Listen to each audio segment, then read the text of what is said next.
ప్రైజ్లో అండి 24 hours work బిజీలో వర్క్ ఫ్రమ్ హోమ్ అని Saturday Sunday non stop rest లేకుండా నో హాలిడే నిద్ర లేకుండా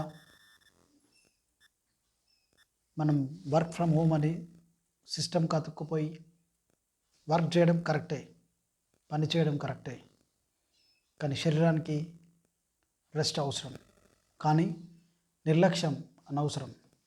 సో మనము కూడా క్రీస్తు రాకటకు మనం సిద్ధపడుతున్నామా? యేసు ప్రభువును సొంత రక్షకునిగా అంగీకరించి ప్రతి ఆదివారం ప్రభు సన్నిధిలో మనము గడుపుతున్నామా? క్రీస్తుని మనము అంగీకరించి మనము క్రీస్తులో ఫలిస్తున్నామా? చెక్ చేసుకోవాల్సిన అవసరం ఎంతైనా ఉన్నది. సో ఈరోజు ఈ రాత్రి దేవుడు ఒకవేళ మనకు ఆయువు అయిపోయింది అంటే, ప్రాణము ఈరోజుకే లాస్ట్ అని ఒకవేళ మనకు ఆ వార్త ముందే తెలిస్తే, మనం సిద్ధపడి ఉన్నామని, గ్రహింపు లేని జీవితంలో మనం ఉన్నామని తెలుసుకోగలిగితే ఎలా?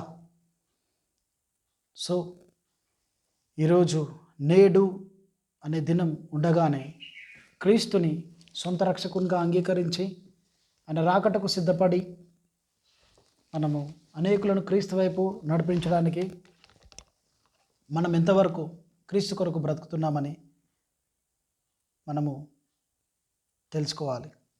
సో మెలకువగా ఉండి ప్రార్థన చేస్తున్నామా లేదా? ఆయన ఆజ్ఞలు సంపూర్ణంగా నెరవేరుస్తున్నామా, పాటిస్తున్నామా లేదా? మనం తెలుసుకోవాల్సిన అవసరం ఎంతో ఉన్నది. సో పొరుగువారిని మనము ప్రేమిస్తున్నామా, ఇంకా ద్వేషిస్తున్నామా? సో ఇంకా మనం ద్వేషిస్తున్నట్లయితే ఇక నువ్వు పరిపూర్ణ సత్యంలో లేవు అని అర్థం. సో క్రీస్తు రాకటకు ఇది ఎంతవరకు మనకు హెల్ప్ఫుల్గా ఉంటుంది? ఒక వ్యక్తిని ప్రేమిస్తే 77 సంవత్సరాలు దేవుడు టైం పెట్టి ఉన్నారు.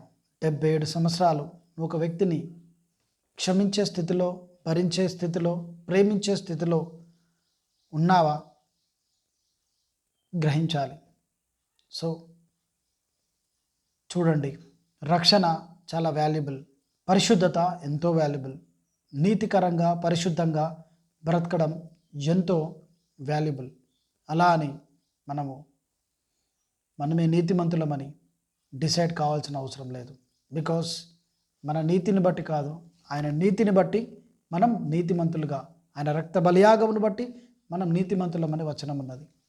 సో గ్రహించి ప్రభు రాకటకు మనమందరము సిద్ధపడడానికి ప్రతిదినం మనం పర్సనల్గా మన మోకాళ్ళు ప్రభు సజీవ యాగముగా మన హృదయములను తండ్రికి అప్పగించుకొని మన సహోదరుల విషయంలో మానక ప్రార్థన, యెరూషలేం కొరకు, ముందున్న పరిచర్య కొరకు, మందిరాల కొరకు, సేవకుల కొరకు ప్రార్థన చేస్తున్నామా? సో ఇవేవి నేను చేయట్లేదు అని అంటే, ఈరోజే ఎందుకు మనం క్రీస్తు కొరకు వెలగడానికి, బ్రతకడానికి, కరగడానికి మన వంతు ఇందాక 24 అవర్స్ ఓన్లీ జాబ్ అని అంటే కష్టం. సో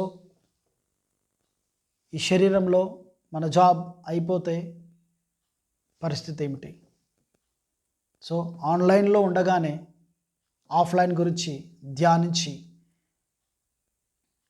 భూమి మీద మనము వేటిని స్వతంత్రించుకోవాలో, నిత్యమైన వాటినా అనిత్యమైన వాటి కొరకు ప్రయాసపడుతున్నామా? సో అనిత్యమైనవి ఏమిటి, నిత్యమైనవి ఏమిటి గ్రహించి జీవిస్తాం. Praise the lord.